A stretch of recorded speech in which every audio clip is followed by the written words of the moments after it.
चटाई हो धनी भुइया चटाई काहे जवानी में जान ले तनी भुइया चटाई हो धनी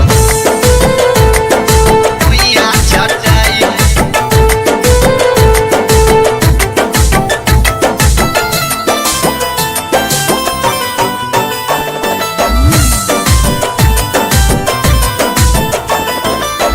कब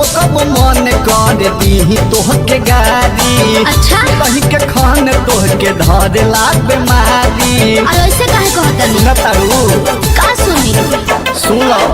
कब मन कर दी तोहके गाड़ी सुतही के खान तोहके धर ला बीमारी जग जहिया मजानी बात अब बढ़ाई जग जहिया मजानी बात अब बढ़ाई छावा हो धनी भुइया चटाई अरे रहे दिन छावा हो धनी भुइया चटाई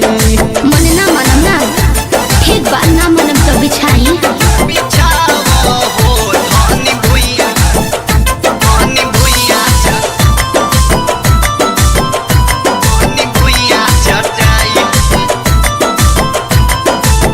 रोज रोज नया तू तो खोजलू बहाना अच्छा। न लतियोले हजम होला न तोहे खाना देखी अटपट मत तारू करो सुन ल तोहरे के कहता नहीं अच्छा। ए हो रोज रोज नया तू तो खोजलू बहाना हाँ। बिना लतियोले हजम होला न तोहे खाना सुनी बरखर सन के बाद फेर में पगलाई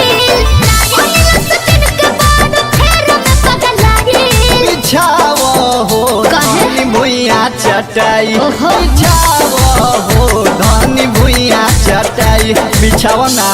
हाँ भूया बिछाम तो पाला लग जाई